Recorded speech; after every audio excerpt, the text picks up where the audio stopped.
नमस्कार। आज के इस मंच पर हम एक बार फिर उपस्थित हैं आपका स्वागत करने के लिए। हमारे इस चर्चा कार्यक्रम में आप सबका बहुत बहुत स्वागत है। हमारी आज की चर्चा का विषय थोड़ा सा सस्पेंस रखते हैं, है ना। सबसे पहले मैं चारुलता तिवारी, आप सबको नमस्कार। मैं स्वागत करती हूँ आप सबका ज्ञानकट्टा ऑर्गेनाइजेशंस की तरफ से, ज्ञानकट्टा एजुकेशंस प्राइवेट लिमिटेड की तरफ से अपने इस नियमित चर्चा कार्यक्रम में। यूं तो हम इस कार्यक्रम में बहुत से व्यक्तियों को आमंत्रित करते हैं, पर अपने अपने समय एवं अवसर की सुविधा के अनुसार ही वे हमारे साथ जुड़ पाते हैं। सबसे पहले हम आपको ये बता दें दर्शकों कि ये एक खुला मंच है। इस मंच पर कोई विशेष अतिथि, कोई वक्ता, कोई बहुत बड़ा वेबिनार, कोई किसी तरह की कार्यशाला हम अभी नहीं आयोजित करते हैं। यह मंच है हमारे प्रस्तुत किए गए विषय को आप सब तक पहुंचाने के लिए। ये मंच हमने बनाया है आप सबसे कुछ ऐसी बातें जानने के लिए और आप सब तक ऐसी बातें पहुंचाने के लिए जो हमारे बीच प्रतिदिन होती तो हैं, लेकिन हम उन्हें अधिकतर अनदेखा अनसुना कर दिया करते हैं। चलता है यार, होता है यार कहकर हम उन्हें टाल दिया करते हैं। उदाहरण के लिए किसी से मिलने का समय लेना, किसी को मिलने का समय देना, किसी का संदेश आना, किसी के फोन का उत्तर देना, जो कि एक आम प्रक्रिया है, परंतु हम अपनी रुचि के अनुसार, अपनी आवश्यकता के अनुसार, अपनी सुविधाओं के अनुसार उस व्यक्ति से संपर्क करना पसंद करते हैं। दर्शकों, हम ये भूल जाते हैं कि हम जो कुछ भी करते हैं, जैसा भी करते हैं, उसे करते हुए हमारे अपने बच्चे, हमारे आसपास के बच्चे, हमारे रिश्तेदारों, संबंधियों, मित्रों, उन सबके बच्चे भी हमें देखते हैं। और बच्चों का मन कोमल होता है, उनकी बुद्धि कच्ची होती है। बच्चे जैसा देखते हैं वैसा सीखते जाते हैं। हमारी आज की चर्चा का विषय भी हमने बच्चों पर ही उठाया है। हमारे बच्चे सीखते तो बहुत कुछ हैं, पर उनके मन में सीखने की, जानने की उत्सुकता होती है। हमारी आज की इस चर्चा का विषय है हमारे बच्चे, उनकी जिज्ञासाएं, उनकी समस्याएं। मैं एक बार फिर विषय दोहराती हूं। हमारी आज की चर्चा का विषय है हमारे बच्चे, उनकी जिज्ञासाएं और उनकी समस्याएं। हमारे बच्चों के मन में बहुत से सवाल हैं, हमारे बच्चों की अनगिनत समस्याएं हैं। कुछ तो ऐसी हैं जिन्हें हम बच्चा है कहकर टाल देते हैं। जा जा, अभी तेरी उम्र नहीं आई सीखने की कहकर टाल देते हैं। अरे इसे क्या पता, ऐसे नहीं करते बेटा, ऐसा कहकर हम अक्सर टाल दिया करते हैं। पर हमारे बच्चे हमसे अनेक सवाल पूछते हैं। तो आज हम अपने बच्चों के ऐसे ही सवालों को लेकर यहां आए हैं। जितने हमें मिल सके हमने बटोर लिए, जितने सवाल हम तक पहुंच पाए हमने उन्हें लिख लिया। और आज हम अपने बच्चों से बात करेंगे, हम अपने बच्चों के सवालों को उठाएंगे, जितने हमारे पास हैं उनको उठाकर उनके जवाब देंगे। और जितने हमारे पास नहीं है, अगर हमसे कुछ बच्चे जुड़ते हैं, वो अपने सवाल हमारे सामने रखेंगे तो हम उनके भी उत्तर देंगे। मैं आपको एक कहानी सुनाती हूँ। वो कहानी आपने अक्सर सुनी होगी। एक बार एक शिकारी ने दो तोते पकड़े। उन दोनों तोतों को लेकर वो बेचने निकला। एक तोता उसने एक डाकू को बेच दिया और दूसरा तोता उससे एक साधु ने खरीद लिया। बात आई गई हो गई, शिकारी अपने दाम लेकर फिर से अपनी दुनिया में चला गया। कुछ माह बीत गए। एक बार शिकारी किसी काम से उसी मार्ग से गया जिस मार्ग पर वो डाकू और वो साधु रहते थे, जहां उन्होंने उससे तोते खरीदे थे। सबसे पहले वो डाकू की ओर से गुजरा। डाकुओं ने तोते को सिखा पढ़ाकर आते जाते राहगीरों को लूटने के लिए तैयार कर रखा था। उस शिकारी को देखते ही वो तोता चिल्लाया, पकड़ो पकड़ो, मारो मारो, जाने ना पाए, जो कुछ है लूट लो, गुंडा है, बदमाश है, इसके पास सब कुछ है, इससे लेकर छीन लो, देखो देखो राहगीर आया, जेब में लेकर दाम है आया। और उसने देखा कहीं से कुछ डाकू आ रहे हैं। वो शिकारी किसी तरह अपनी जान बचाता हुआ वहां से भागा, गिरता पड़ता, कुछ एक डंडे, कुछ एक पत्थर उसको लग भी गए, थोड़ा घायल हो गया, गिरता पड़ता भागा अपनी जान बचाता हुआ। तब तक भागा जब तक डाकुओं की नजरों से ओझल नहीं हो गया। कुछ दूर और चला, प्यास लगी, सामने एक कुटिया सी दिखी। वो उस कुटिया में पहुंचा। ये उसी साधु की कुटिया थी जिसे उसने दूसरा तोता बेचा था। उस साधु की कुटिया में जाकर जब वो धम्म से गिरा तो उसे देखते ही तोता बड़े प्यार से बोला, आओ राम जी, बैठो राम जी, थके हुए हो राम जी, चोट लगी है राम जी, पानी लाता हूँ राम जी, थोड़ी थकान मिटाओ राम जी, चारपाई बिछी है राम जी, अरे देखो कोई प्यासा थका मांदा राहगीर आया है, इसे थोड़ा पानी तो पिलाओ, इसके घावों पर मलहम तो लगाओ, इसे थोड़ा भोजन तो दो, इसे थोड़ा आराम तो दो, मैं तुम्हें राम कथा सुनाता हूँ जिससे तुम्हारी सारी पीड़ा मिट जाएगी। वो शिकारी बड़ा हैरान हुआ। कुछ ही देर बाद वो साधु बाहर आया और उसने उस शिकारी को पहचाना और उसे बताया कि ये तोता उसने उससे खरीदा था। इस कहानी से हम सबको यही सीख मिलती है कि जब एक तोता जिस संगत में रहा, उस संगत में उसने उन्हीं लोगों की बोली सीख ली, उन्हीं लोगों के काम सीख लिए जो वो किया करते थे।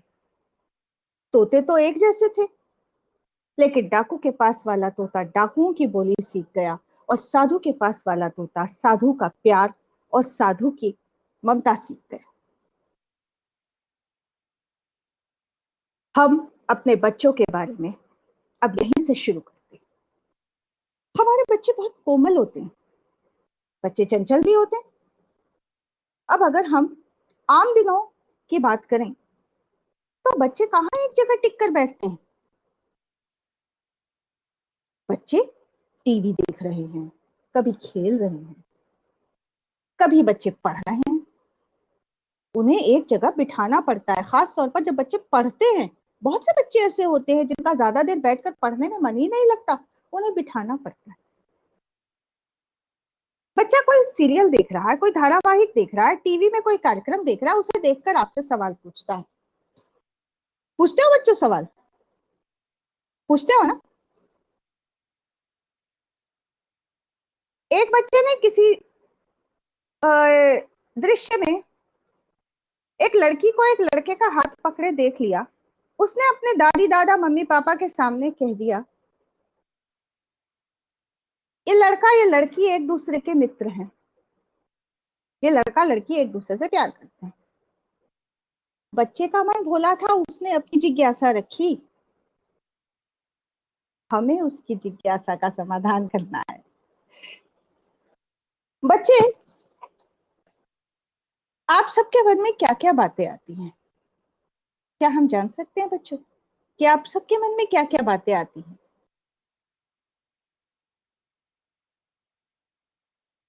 बच्चों, आप सबके मन में क्या क्या बातें आती हैं, हम आपसे जानना चाहते हैं। कुछ समय पहले कुछ समय पहले जब हमने इसी मंच पर एक कार्यक्रम किया था, दो छोटी बच्चियां हमसे जुड़ी थी। उनमें से एक बच्ची ने हमसे सवाल किया, ऑनलाइन क्लास में जब टीचर पढ़ाती है ना मैडम, तो मुझे बड़ी नींद आ जाती है, हम क्या करें कि हमें नींद ना आए? बच्चे का सवाल उपयुक्त है, वाजिब है। अम, बच्चे का सवाल उपयुक्त है, इसका जवाब क्या होना चाहिए? आप में से किसी के पास कोई जवाब है? ये सवाल मेरे लिए बड़ा कीमती है, बहुत मायने रखता है। क्या आप में से किसी के पास इसका जवाब है? एक बच्चा है, उसके जैसे और बच्चे हैं। मैं खुद व्यवसाय से अध्यापिका हूँ। मुझसे बच्चे अपनी बहुत सारी बातें कहते हैं। बच्चों, हमारे साथ इस समय कुछ गणमान्य व्यक्ति जुड़े हुए हैं।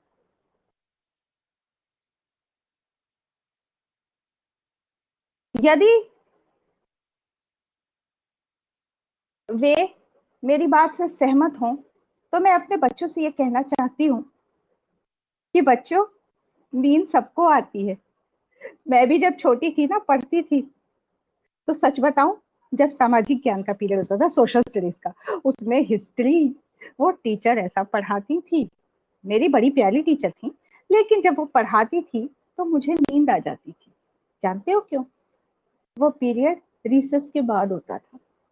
कभी कभी तो मुझे दूसरे पीरियड में नींद आ रही होती थी। बच्चों, इसका एक कारण तो ये है कि किसी ना किसी वजह से रात को आपकी नींद पूरी नहीं होती, या तो आप रात को देर तक जगते हैं, खेलते हैं, टीवी देखते हैं, इंटरनेट पर गेम्स खेलते हैं, क्या क्या करते हैं हमें मालूम नहीं, पर आप रात को जगते हैं। यदि आप रात को समय से सो जाएं तो सुबह आपकी नींद अपने आप समय से खुलेगी, आप तरोताजा महसूस करेंगे और आपको अपनी कक्षाओं में नींद नहीं आएगी। दूसरी बात आती है बच्चों, भोजन की। जब आपका पढ़ने का समय होता है ना, चाहे आप स्कूल जाएं और चाहे आप इन दिनों ऑनलाइन कक्षाओं में पढ़ रहे हैं, आप ये कोशिश कीजिए कि ना तो आपका पेट एकदम खाली हो, क्योंकि ऑनलाइन कक्षाओं में तो ज्यादा फर्क नहीं पड़ेगा, आप तुरंत थोड़ी दूर में जाएंगे, कुछ कुछ कुछ कुछ खा लेंगे। लेकिन जब आप स्कूल जाते हैं तो बहुत असर पड़ता है। अक्सर प्रार्थना सभाओं यानी असेंबलीज में बच्चे, खास तौर से लड़कियां, चक्कर खाकर गिर जाती हैं, क्योंकि मनमानी से, मन मर्जी से कुछ अच्छा नहीं लगता, सुबह सुबह भूख नहीं लगती, कुछ खाते नहीं। और बहुत पेट भर के भी मत खाइए, हल्का हल्का कुछ दूध, नाश्ता कुछ लेकर आप बैठिए, जिससे आपका पेट हल्का भरा रहेगा, हल्का खाली रहेगा। इससे आपको भारी पेट होने से नींद नहीं आएगी, और खाली पेट होने से ऑनलाइन कक्षाओं में पेट बुलबुलाएगा नहीं, पढ़ने से मन नहीं उछटेगा। दूसरी बात होती है बच्चों, रुचि की। आपकी रुचि किसमें है? हमेशा ध्यान रखिए, हमारी पढ़ाई लिखाई एक तपस्या की तरह है। ये बात मैं अपनी स्कूल में भी बच्चों से अक्सर कहती हूँ कि पढ़ना लिखना, शिक्षा प्राप्त करना, विद्यालय आकर पढ़ना किसी तपस्या से कम नहीं है। वो काम जिनमें हमें मजा आता है, वो मजा इसलिए आता है क्योंकि वो काम हमें अच्छे लगते हैं, खेलना कूदना, टीवी देखना, मनोरंजन करना। और दूसरी बात, उनमें परीक्षा नहीं देनी पड़ती। जब हमें परीक्षा देनी पड़ती है तो हर काम मुश्किल हो जाता है। अगर हमें टीवी पर देखे हुए सीरियल की ही परीक्षा देनी पड़ी तो हमारे लिए वही हवा हो जाएगा, हमें मजबूरी में रोज वो सीरियल देखना पड़ेगा। अगर हमें किसी खेल की प्रतियोगिता में भाग लेना पड़ा तो हमारे लिए वही हुआ हो जाएगा। परीक्षा हमारे लिए हुआ है। इसके अलावा जब आप पढ़ने के लिए आए, ऑनलाइन क्लास हो या कुछ, पहली बात तो मन में ये सोचकर आए कि मैं पढ़ने जा रही हूँ, मैं पढ़ने जा रहा हूँ।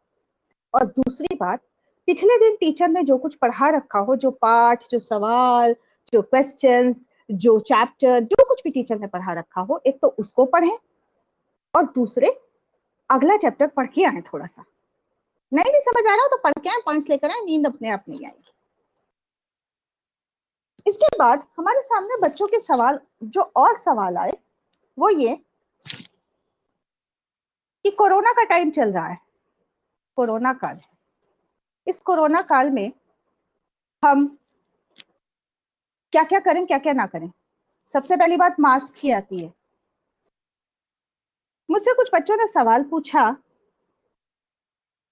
कि मास्क को नाक और मुंह ढककर लगाना हमेशा तो मुमकिन नहीं है, हमेशा वो पॉसिबल नहीं है, तो हम खेलते समय अपना मुंह खोल दें।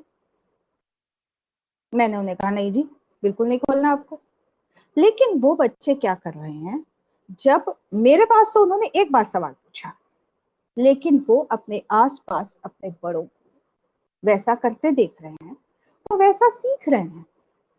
अच्छी बातें बुरी बातें हमारे बच्चे सब बड़ों से सीखते हैं। बच्चों के सवाल अपनी जगह पूरी तरह सही। बच्चे हम जब हमें कहते हैं कोई फर्क नहीं पड़ता,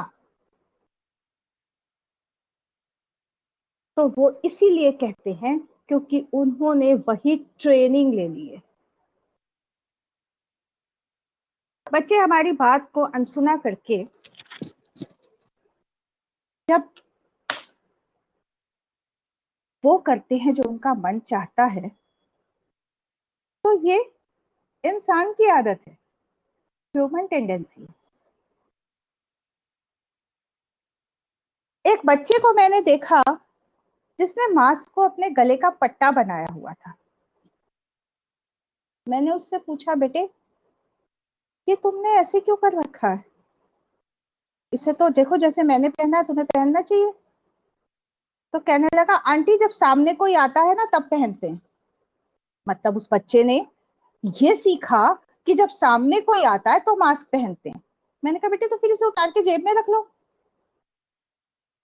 मैंने कहा नहीं आंटी भूल जाऊंगा, ऐसे गले में रहता है ना तो ऐसे खींच के ऊपर मैं पहन लेता हूँ। हम सब यही करते हैं आंटी। क्या समझा बुझा दिया। एक तीसरे बच्चे ने मुझसे सवाल पूछा, ये मास्क की बातें इन दिनों बहुत चल रही हैं, तो मैं बस इसमें इतना ही कहकर इसको खत्म करूंगी कि जैसा हमारे निर्देश हैं उस हिसाब से हमें करना चाहिए। हम सब अब बहुत जागरूक हैं, जानकार है, जो कुछ सामने चल रहा है उसके हिसाब से अगर जैसा बड़े लोग जैसा करते जाएंगे बच्चे वैसा सीखते जाएंगे।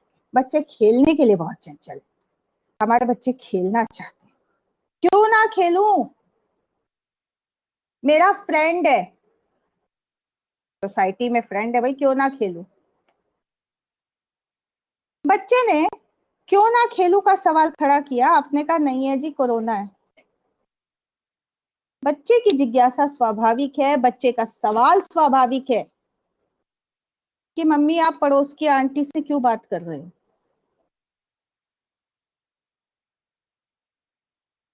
मैं भी तो अपने फ्रेंड से ही बात कर रहा हूँ, उसी के साथ खेल रहा हूँ, थोड़ी देर खेलने। बच्चा बाहर का खाना खाना चाहता है, घर की रोटी दाल सब्जी चावल इसमें उसको टेस्ट नहीं आता, अच्छा नहीं लग रहा। बाहर से क्यों ना खाऊं, नहीं खाना। बच्चे का सवाल जायज है, क्यों ना खाऊं बाहर से, क्योंकि वो टीवी पर देख रहा है, अलग अलग कंपनियों की विज्ञापन देख रहा है, एड्स देख रहा है कि home delivery is safe. Mummy home delivery करवा लेते हैं, सेफ है। कर दिया उस। और सबसे बड़ी बात, ऑनलाइन क्लासेस के इस दौर में हमारे बच्चों के हाथ में मोबाइल है।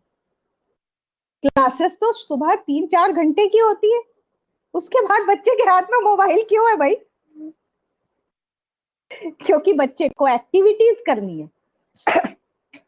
एक बात और मेरे सामने आई, मैं इस मुद्दे पर आती हूँ, ये बहुत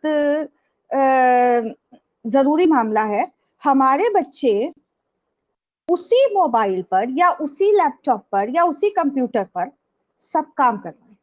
खास तौर से मैं मोबाइल की चर्चा करूंगी, लैपटॉप और बेस कंप्यूटर इन सब के उपयोग सीमित होते हैं, बच्चे भी जरा करते हुए रुकते हैं। क्योंकि एक जगह बैठकर सेटअप पर उन्हें काम करना पड़ता है, उसमें वो जल्दी उब जाते हैं। ये बात आप समझ लीजिए।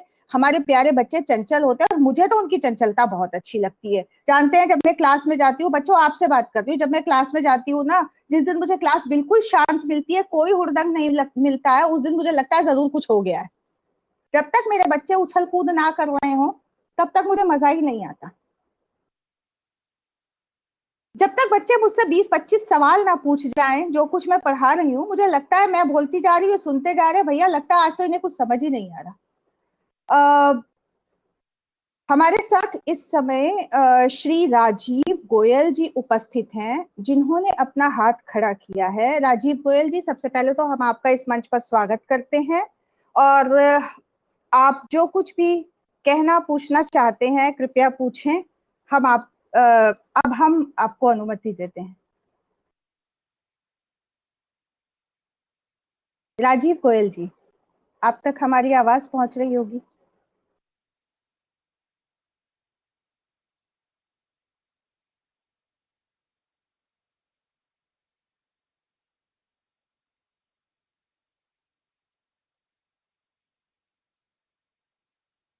राजीव गोयल जी, क्या आप हमारी बात सुन पा रहे हैं?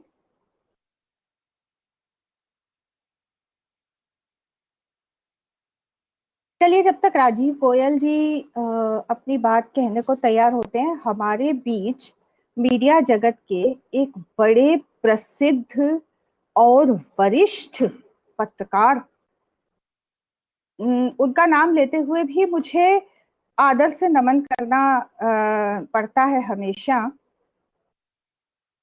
श्री ज्ञान प्रकाश जी उपस्थित है और उनके विचार हमारे लिए बड़े मूल्यवान हैं। मैं श्री ज्ञान प्रकाश जी से विनम्र निवेदन करती हूँ कि वे हमारे सामने उपस्थित होकर आज के हमारे विषय बच्चों की जिज्ञासा और उनकी समस्याओं पर अपने कुछ विचार प्रस्तुत करें। ज्ञान प्रकाश जी, हम आपको आमंत्रित करते हैं। नमस्कार जी। हेलो, आप मुझे सुन रहे हैं मैडम? जी सर, हम आपको सुन पा रहे हैं, प्लीज।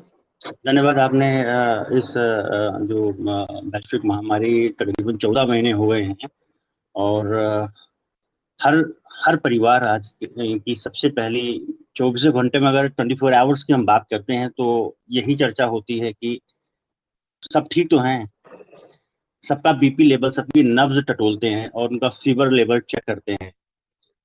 अब चूंकि पिछले कुछ दिनों से भारतीय आयुर्विज्ञान अनुसंधान परिषद की, जैसे कि अभी आज ही रिपोर्ट आई है कि या ब्रिटेन से, सॉरी, सिंगापुर से रिपोर्ट आई कि वहाँ कोई एक वायरस है, वो भारत में बच्चों को 20% बच्चों को अटैक करने वाला है, अगले तीसरी जो लहर की बात की जा रही है। हालांकि ये सब चीजें बच्चों के लिए, बच्चे उतना नहीं समझेंगे, लेकिन अभिभावकों को समझना होगा कि पहली बात तो 3 चीजें जो परमादरणीय चारुलता तिवारी मैडम ने जो बातें कही हैं कि 3 थिंग्स आर वेरी इंपॉर्टेंट, कि खुद बचो, दूसरों को बचाओ, अपनों को बचाओ। हम हैं तब आपके बच्चे हैं, परिवार है। अगर कुछ नहीं, मैं तो बड़ा हूँ, मैं क्यों पहनूं, तो बच्चा भी वही कहता है, प्रिय बच्चा होता है। अच्छी बातें बताई, बहुत अच्छी बातें बताई। सोशल डिस्टेंसिंग में सरकार भी फोकस कर रही है। अब जबकि अब तक पूरी देश की, जो हम भारत की बात करते हैं, पूरी देश की आबादी जो है वो, अगर अब तक की हम बात करें, जो सक्रिय मामलों की बात करते हैं, तो उसमें गिरावट आ रही है। लेकिन हर दूसरा व्यक्ति जो संक्रमण दर को लेके कि कहीं कोई बीमार तो नहीं हो गया, इवन डॉक्टर्स जो कोरोना वॉरियर्स हैं, फ्रंटलाइन वर्कर्स हैं, they are sufferers. So that अभी सबसे जो यक्ष प्रश्न है वो बच्चों की जो लंबे समय से ऑनलाइन क्लासेस, उसमें लगातार जो बच्चा सिर्फ कार्टून नेटवर्क इस मोबाइल फोन के जरिए देखा करता था या ऑर्डर्स दिया करता था कि फला चीज जो अच्छी है वो हम खाएंगे या फला कपड़ा हम पहनेंगे, आज उस पे वो अपनी क्लासरूम को देख रहा है। तो उसके लिए बहुत बड़ी चुनौती है। उसकी जो मानसिक स्थिति है उसको हमें समझना होगा, हमें बच्चा बन के सोचना होगा। बेशक आप बड़े हैं, जैसे मैं आज की ही बात कर रहा हूं, अभी 3 बजे प्रेस कॉन्फ्रेंस थी। भारतीय आयुर्विज्ञान अनुसंधान परिषद के महानिदेशक थे डॉक्टर बलराम भार्गव, दूसरे जो ज्वाइंट सेक्रेटरी हैं government of India Lav Agrawal ji, Sanjeev सचिव केंद्रीय स्वास्थ्य मंत्रालय के, उन्होंने कहा कि अगर हम पिछले 24 घंटे की बात मैं इसलिए बताना चाह रहा हूं कि शायद ही कोई ऐसा परिवार या ऐसा कुटुंब या ऐसा कोई जो सिटी जहां पर लोगों ने अपनों को ना खोया हो। कहने के लिए सिर्फ और सिर्फ खांसी बुखार है, लेकिन वो मौत का दूसरा नाम देखा जा रहा है। इस विषम परिस्थितियों में हमें बच्चों का मनोबल, खुद का मनोबल तो करना है क्योंकि आप पढ़े लिखे हो, जो पेरेंट्स हैं और जो नहीं भी पढ़े लिखे वो व्यवहारिक ज्ञान उनमें इतना हो जाता है 50 की उम्र पार करते हुए, 30 की उम्र पार करते हुए, जो भी शादीशुदा हैं या जो घर के हमें किशोरावस्था के बच्चे हैं, कि वो जो टेक्नोलॉजी है हमारी, जो आईटी टेक्नोलॉजी का हम लोग इस्तेमाल कर रहे हैं, जो स्मार्टफोन्स का जो हम इस्तेमाल कर रहे हैं, भाई हमारे जमाने में तो स्मार्टफोन नाम की चीज नहीं थी, पर हमने सीखा। बच्चे हमसे ज्यादा तेज हैं। हमें यह सोचकर उनको उनके ही लैंग्वेज में, उनकी ही भाषा में ये बताने का प्रयास करना चाहिए, नहीं बेटा ये स्मार्टफोन सिर्फ पढ़ने के लिए है, ठीक है, अभी और इसका इस्तेमाल नहीं कर, कोशिश करो, शुरुआत है, कोशिश करो। अच्छा ठीक है, आप अभी क्लासेस अटेंड करो, सोना नहीं है, हमें उनको डबल चेक करना है। आमतौर पर घर पर हमारी जिम्मेवारियां और बढ़ जाती हैं। मैं मैडम चारुलता तिवारी जी को पुनः धन्यवाद इसलिए करना चाहता हूं कि उन्होंने मुझे कुछ मिनटों का ही बोलने का समय दिया है। तो ऐसे में मैं 2-3 चीजें आपसे बताना चाहूंगा। जैसे आज ही एक एडवाइजरी जारी की गई है कि अगर आपके घर में कोई पॉजिटिव है तो बच्चों को तो दूर रखना है, ठीक है ना, किसी भी हालत में। और रैट टेस्टिंग और रैपिड एंटीजन टेस्ट की बात हो रही है, घर पर ही अगर कोई सिम्टमिक है, कोई आसपास मोहल्ले में भी है ना, तो आप सुरक्षित नहीं है, ये मान के चलना है फिलहाल 30 डेज। बिल्कुल ठीक, बिल्कुल ठीक, बिल्कुल ठीक कह रहे हैं आप। अगर मान के चलिए कि आपका बच्चा स्वस्थ है और वो उस पार्क में घूम रहा है जहां पे 25 बच्चे और हैं या 10 बच्चे और हैं या 5 बच्चे और हैं, अब उसमें सबके पास तो वो सुविधाएं नहीं है ना कि कोठियों में रह रहे हैं, कोई एक कमरे में 10 लोग रह रहे हैं, कोई बड़ी सी कोठी में रह रहा है। तो आपको सुनिश्चित करना है, आप जहां खेल रहे हैं ये मत सोचिए कि आपका बच्चा अकेले में खेल रहा है, वहां बच्चे खेल के चले गए होंगे। वायरस इस समय एयर में है। अभी आज की बात करें, 10 मीटर तक वो मार कर रहा है, because it's unknown killer.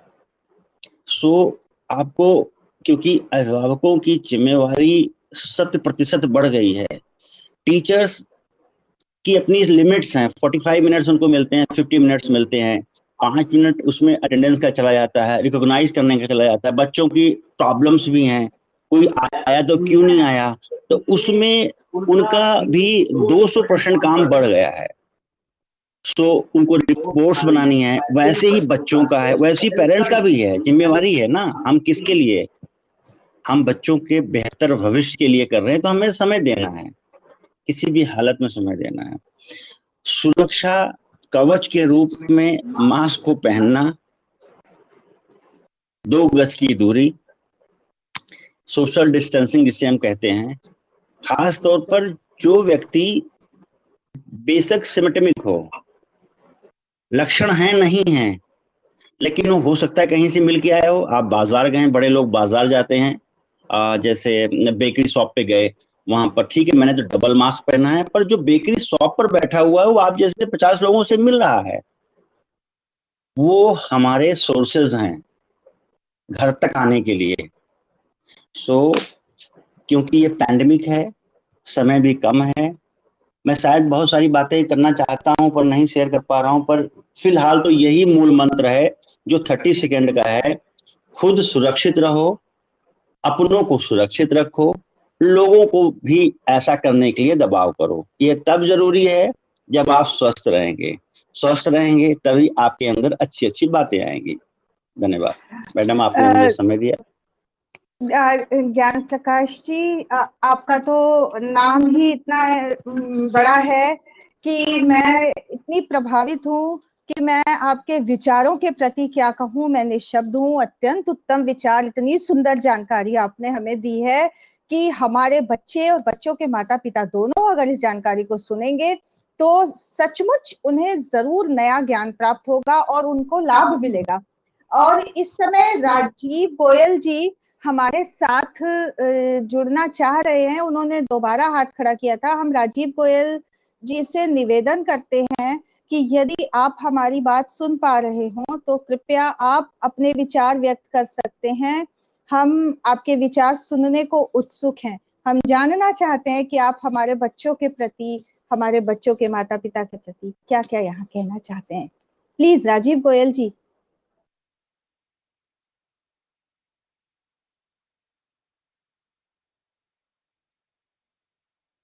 Rajiv Goyal जी, राजीव गोयल जी।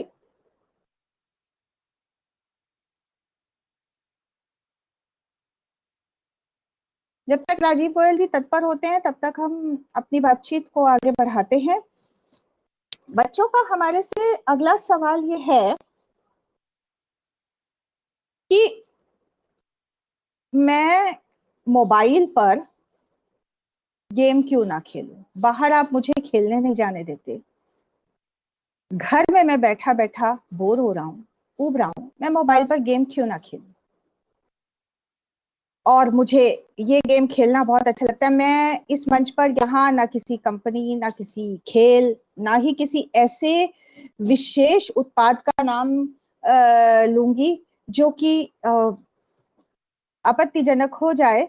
मैं केवल इतना कहना चाहती हूँ और कहती हूँ कि मोबाइल पर अनेक ऑनलाइन खेल ऐसे मौजूद हैं जिन्हें खेलने में बच्चे सुबह से लेकर रात लगा देते हैं। बच्चे अक्सर अपने माता पिता से शिकायत करते हैं कि जब मैं ऑनलाइन क्लासेस लेता हूँ या मैं अपनी एक्टिविटीज करता हूँ या मैं खेलता हूँ तो मेरी आंखों में दर्द होता है। ऑनलाइन देखकर मुझे फुटबॉल समझ नहीं आता, ऑनलाइन देखकर मुझे रस्सा कूदना समझ नहीं आता, ऑनलाइन देखकर मुझे नृत्य की मुद्राएं समझ नहीं आती। प्यारे बच्चों, हम आपको ये कहना चाहते हैं, बार बार ये कहना चाहते हैं कि जिस काम को करने में आपका मन लगता है, जिस काम को करने में कोई पाबंदी नहीं होती, जिस काम को करने के बाद आपको उसका परिणाम नहीं देना पड़ता, उस काम को करने में ही आपको रुचि लगती है, उस काम को ही करना आपको अच्छा लगता है। तरह तरह के खेल खेलने के बाद आपको उसका कोई आउटपुट नहीं देना है। No teacher is going to ask you Why haven't you presented a report to me? आप बहुत सारी कॉमिक्स पढ़ जाएंगे, ऑनलाइन पढ़ जाएंगे, लेकिन अगर आपकी टीचर या आपके लाइब्रेरी से आपको कह दिया गया कि को एक बुक पढ़िए, उसका रिव्यू दीजिए, इसके आपको ग्रेड्स मिलेंगे, वो आपके लिए हवा हो जाता है। हमेशा जिस काम को करने की जिम्मेदारी कंधों पर लादी जाती है प्यारे बच्चों, जिस काम को करने के बाद उसका नतीजा हमें दिखाना पड़ता है, वही काम हमारे लिए भार होता है। आदरणीय माता पिता, अध्यापकों और सभी से हम यही कहते हैं कि आप, जब आपके बच्चे, जब हमारे बच्चे पूरा पूरा दिन मोबाइल पर ऑनलाइन वेबसाइट सर्फ करते रहते हैं, अपने छोटे छोटे बच्चे यूट्यूब पर तरह तरह के कार्यक्रम देखते हैं, छोटे छोटे बच्चे तरह तरह की व्यक्तिगत गतिविधियां करते हैं, बच्चों ने अपने ग्रुप बना रखे हैं। हमारी सामाजिक साइट्स, सोशल साइट्स पर बच्चों ने अपने ग्रुप बना रखे हैं। बहुत से ऐसे ग्रुप हैं जिनका उनके माता पिता और अध्यापकों को पता नहीं है। कक्षा के बच्चों का ग्रुप बना रखा है, सोसाइटी के बच्चों का ग्रुप बना रखा है, मुझे कुछ दिन पहले पता चला कि ट्यूशन का भी ग्रुप बना हुआ है। और उसमें बच्चे तरह तरह के विचार बांटते हैं, लिखते हैं। यदि पढ़ लिया जाए तो कभी कभी उसकी भाषा बड़ी अभद्र सी होती है, क्योंकि बच्चे वो भाषा कहीं ना कहीं से सीख रहे हैं।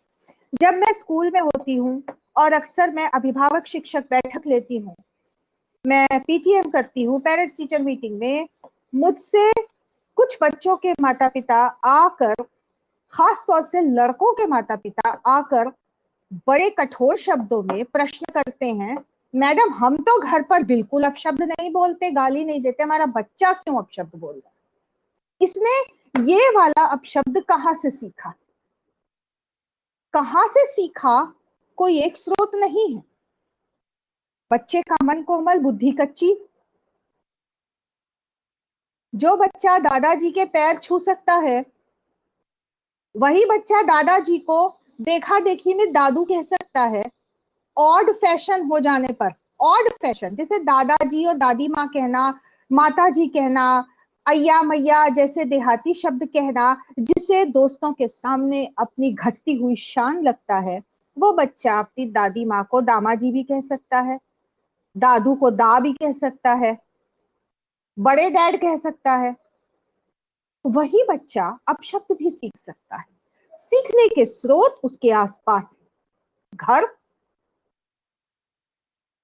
रिश्तेदार, पड़ोसी, मित्र। कहना नहीं चाहिए, लेकिन फिर भी हम बड़ों से भी ये निवेदन करते हैं कि बड़ों को भी अपनी बोली भाषा जांचते रहना चाहिए। बच्चों का सवाल लाजमी है, इस शब्द में क्या गलती है? बच्चे ने कोई एक अपशब्द बोल दिया, माँ ने सुना या पिता ने सुना, बच्चे को सजा तो दी, लेकिन टीचर ने भी सुना। टीचर सरकारी नियमों से बंधे होने के कारण बच्चे को ना हाथ लगाएगा, ना बच्चे को कठोर शब्दों में बोलेगा, कोई शारीरिक दंड नहीं देगा, लेकिन एक बार वो पूछेगा जरूर, बेटे ये आपने कहां से सीखा? डर के मारे वो बच्चा सिर झुका लेगा, घर में डांट और मार के डर से, और स्कूल में मम्मी पापा को शिकायत जाने के डर से वो बच्चा नजरें झुका लेगा।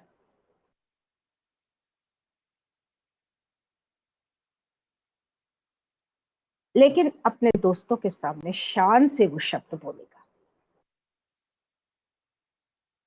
और उसके बाद अगर उस थोड़ा सा खुला हुआ बच्चा है, जिस पर घर में जोर जबरदस्ती कम है, जो टीचर के सामने भी दबंग बन जाता है, वो कहेगा क्या बुराई है, क्या गलत कह दिया मैंने? बुराई तो किसी बात में है, अपशब्द भी कहीं से आते हैं, पर जो हमें खुद अच्छे नहीं लगते वो बोलने भी नहीं चाहिए। तो बच्चों, हम आपसे भी यही कहते हैं कि आप जहां से भी सीखते हैं, आपने कबीर का कोई दोहा सीख कर तो अपने दोस्तों के बीच में नहीं कहा होगा। आपने पाइथागोरस थ्योरम या न्यूटन का थर्ड लॉ ऑफ मोशन तो कभी भी बड़ी शान से अपने मित्रों के सामने नहीं कहा होगा, लेकिन अब शब्द आपने बोल दिया। आमतौर पर बच्चे बात करते हैं, हम सरकारी स्कूलों को छोड़ दें, हम पब्लिक स्कूलों की बात करते हैं। Public school, convent school, international school, world school के बच्चे, वे स्कूल जहां बच्चों के सर्वांगीण विकास, ओवरऑल डेवलपमेंट पर पूरा पूरा ध्यान दिया जाता है और हर तरह से पूरी पूरी स्टाफ टीम उनके पीछे लगी रहती है, वहां बच्चे जब आइसक्रीम की ठेले के पास खड़े होते हैं, किसी छोले कुलचे वाले के पास खड़े होते हैं, वहीं स्कूल के बाहर छुट्टी के समय जब उनकी बसेस, उनकी वैन्स, उनके पेरेंट्स आने वाले होते हैं उन्हें लेने के लिए, उनकी भाषा होती है अबे, तू। तो ये सब बच्चे समाज से सीखते हैं। बच्चों का अगला सवाल है, जो हमसे आजकल बच्चे अक्सर कर रहे हैं, मैडम आपने जो हॉलिडे होमवर्क दिया था वो मुझे समझ नहीं आया, मैं कैसे करूं? मैडम इसमें क्या करना है समझा दो। एक टीचर लिख कर दे रहा है, use your skill, use your brain, update your self, उसके बाद भी बच्चा पूछ रहा है। प्यारे बच्चों, जितनी तेजी से, जितनी बुद्धि से, जितने दिमाग से आप मोबाइल पर अपने पसंद के काम करते हो, उतनी तेजी से, उतनी बुद्धि से ये काम भी करो। हॉलिडे होमवर्क हो या इंटरनल असेसमेंट की एक्टिविटीज, या किसी किस्म की कोई गतिविधि।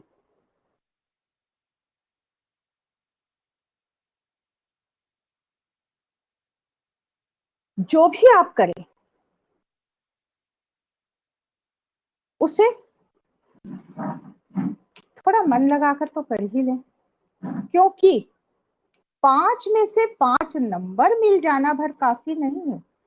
आपकी यही एक्टिविटीज, आपके यही होमवर्क स्कूल के लिए प्रशंसा की बात है।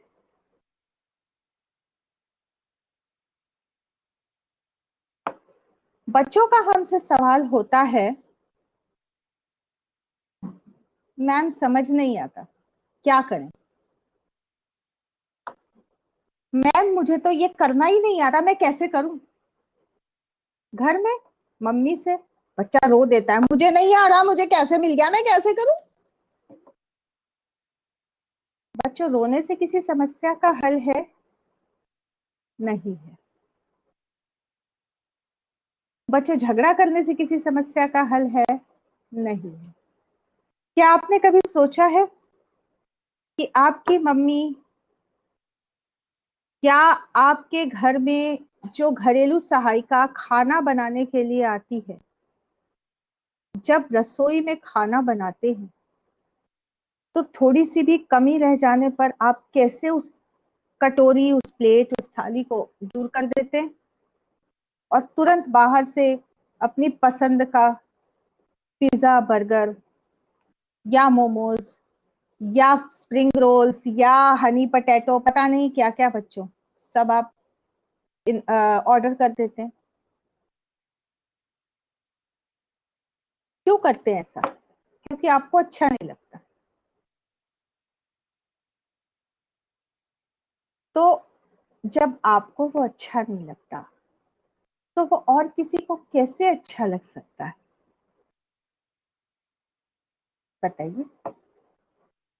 आपने जो काम किया, जब आपको अच्छा पका हुआ टेस्टी फूड ही अच्छा लगता है, जिस दिन मम्मी घर में छोले चावल बना देंगी, जिस दिन आपके घर में क्या क्या बनते हैं, मैक्रोनी बन जाएगी, पास्ता बन जाएगा, आप बड़े शौक से खा लेंगे। राजमा चावल भी आप शौक से खा लेंगे, पनीर भी शौक से खा लेंगे, लेकिन लौकी पेठे आप नहीं खाएंगे, दालें नहीं खाएंगे, क्योंकि आपको टेस्ट नहीं है ना। इसी तरह से बेटे, जिस खाने में आपको टेस्ट नहीं है, जिस तरह के कपड़े पहनने में आपको टेस्ट नहीं है, सॉरी, जिस तरह के कपड़े पहनने आपको अच्छे नहीं लगते, जो सामान इस्तेमाल करना अच्छा नहीं लगता, आपके पास ज्योमेट्री बॉक्स भी बहुत लेटेस्ट होना चाहिए और आपका बैग भी लेटेस्ट फैशन का ट्रॉली बैग होना चाहिए। तो जब आप खुद काम करके देते हैं, वो भी तो लेटेस्ट होना चाहिए। आपकी हैंड राइटिंग भी तो लेटेस्ट होनी चाहिए, यानी अच्छी। जैसा आपको खुद अच्छा लगता है वैसा आप दूसरे के सामने भी रखिए। घर के खाने को एक तरफ कर भी दें, तो जिन रेस्टोरेंट से आप ऑर्डर करके मंगाते हैं, अगर वो आपको टेस्टी फूड ना दे तो आप तुरंत उनकी रेटिंग खराब कर देंगे। तो अगर आपकी टीचर आपके ग्रेड्स खराब करेगी तो आपको खराब क्यों लगेगा? नहीं लगना चाहिए।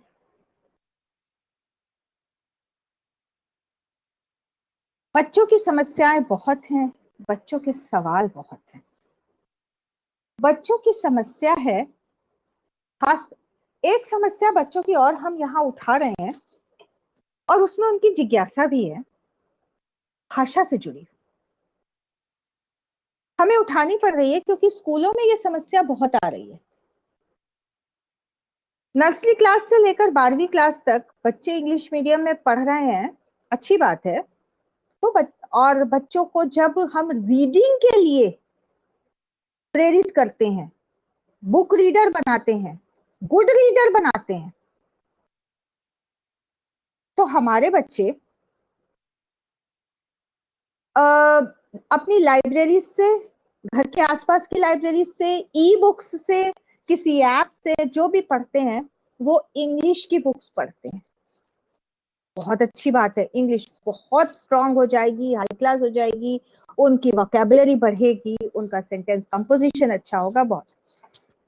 उसके अलावा वो किसी और भाषा की पुस्तक पढ़ते ही नहीं। उनके स्कूल में लगे हुए सब्जेक्ट्स, लैंग्वेज जो हैं, भाषाएं हैं, जिनमें सबसे पहले तो हमारी मुख्य भाषा हिंदी ही आती है, जो मुख्य विषय है। उसके अलावा संस्कृत है, पंजाबी है, उर्दू है। जो दक्षिण भारतीय स्कूल हैं वहां तमिल, तेलुगु आदि हैं। अधिक अनुभव नहीं है मेरा दक्षिण भारतीय स्कूलों के साथ, लेकिन फिर भी अनुमान लगाती हूँ कि वो बच्चे भी अपनी मातृभाषाओं में अंग्रेजी मिलाकर खूब बोलते हैं। थोड़ा बहुत तजुर्बा है आसपास में ऐसे बच्चों को देखकर, जो बच्चे जब बातचीत करते हैं तो अपनी मातृभाषाओं में, जो उनकी दक्षिण भारतीय भाषाएं हैं, तमिल, तेलुगु, कन्नड़, मलयालम आदि, उनमें अंग्रेजी मिलाकर बहुत आराम से बोलते हैं। एक दफे मैंने एक बच्चे से पूछा, वो बच्चा उड़ीसा का रहने वाला था और उड़िया, मैंने उससे पूछा, बेटा आपको तो उड़िया बहुत अच्छी आती होगी। कहता है, मैडम मैं एक शब्द नहीं लिख सकता उड़िया में। मैंने कहा, बेटा तो आपके घर में कोई आपसे उड़िया में बात नहीं करता? उसने कहा, मैम करते हैं, मेरी दादी, मेरी बड़ी मम्मी, मेरी नानी, मेरी मौसियां सब उड़िया में बात करती हैं, लेकिन मैं फ्लुएंटली उड़िया नहीं बोलता। मैं उड़िया में हिंदी इंग्लिश मिलाकर बोल देता हूँ। यानी हमारे बच्चों की भाषाओं में कमी है। तो बच्चों, ये इस कमी को हम नहीं उजागर करेंगे यहाँ पर। हम ये नहीं जोर देंगे आपको कौन सी भाषा बोलनी है कौन सी नहीं। हम आपको केवल इतना, ये इस समस्या, ये जो हमें आपने समस्याएं अपनी बताई हैं, आप में से ही कुछ बच्चों ने हमसे ये समस्याएं रखी हमारे सामने कि ये लैंग्वेज वाली प्रॉब्लम है, हम कैसे करें। हमें हिंदी लिखनी नहीं आती है, हमारे हिंदी में कभी नंबर कम आते हैं, हमारे कॉम्पिटिशन्स में दिक्कत होती है। तो बेटा आपको पढ़ना पड़ेगा।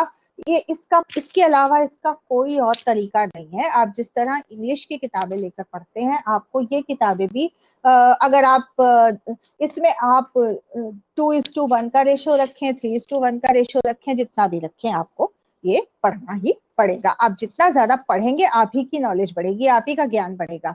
ठीक है ना? आप एक भाषा के ज्ञानी नहीं रहेंगे। तो ये बच्चों को हमें यही हम कहना चाहते हैं। और इसके साथ अब हम आज ये सत्र यही समाप्त करने की, इस चर्चा को यही समाप्त करने की आपसे अनुमति चाहते हैं। हम राजीव गोयल जी का बहुत बहुत धन्यवाद करते हैं कि वे यहाँ उपस्थित हुए। किसी कारण से शायद उनका माइक से जुड़ाव नहीं हो पा रहा था, वो हमसे अपनी बात हमारे सामने नहीं रख पाए। हम माननीय श्री ज्ञान प्रकाश जी, वरिष्ठ संवाददाता और पत्रकारिता जगत के एक अत्यंत ख्याति प्राप्त व्यक्तित्व, जिन्होंने हमें अपना बहुमूल्य समय दिया और हमारे इस मंच पर अपने बहुमूल्य विचार रखे, हम उनका हृदय से बहुत बहुत धन्यवाद करते हैं। और इसके साथ हम आज की चर्चा को यही विराम देते हैं। ज्ञान प्रकाश जी हमसे शायद कुछ कहना चाहते हैं, हम उन्हें अनुमति देते हैं। Madam, really heartiest thank you very much for you, because in this इस जो पैंडेमिक काल है, जो वैश्विक महामारी काल में आपने इतना बढ़िया सुधार, मुझे याद आने लगा है बहुत सारे आंदोलन जिससे महात्मा गांधी जब साउथ अफ्रीका गए थे, वहां पर जो काला और गोरा का सीन था। लेकिन आजकल जो बच्चे हैं, बच्चों में कैसे उनके कॉन्फिडेंस को कैसे लिया जाए, बच्चों को जो विषम परिस्थितियों से गुजर रहे हैं, क्योंकि उनकी मानसिक पीड़ा है वो कोई नहीं जानता है आज की डेट में। उनको कहना है कि सुबह उठ गए हो भैया, सीधा खोल लीजिए और बैठ जाइए ऑनलाइन क्लासेस, समय पे आप नाश्ता लीजिए, समय पे आप काम करिए। तो हमें उनके साथ घुल मिल के बच्चा बन के उनकी दिक्कतों को उसमें सुधार करना होगा। रियली इट्स मैडम, ये मील का पत्थर साबित होगा आपने जो पहल की है। मैं ज्ञान टट्टा जी वालों को भी यही कहना चाहूंगा कि ऐसे कार्य को बढ़ाएं। धन्यवाद। तो इसके साथ ही हम इस सभा का यही समापन करते हैं, इस चर्चा को यही विराम देते हैं। मैं चारुलता तिवारी, ज्ञानकट्टा ऑर्गेनाइजेशंस की तरफ से, ज्ञानकट्टा एजुकेशन प्राइवेट लिमिटेड की तरफ से आप सबका हार्दिक धन्यवाद करती हूँ कि आपने इतना समय दिया और हमारी इस चर्चा को सुना। और आशा करती हूँ कि आप सब हमारी आज की इस चर्चा से अवश्य लाभान्वित होंगे। धन्यवाद।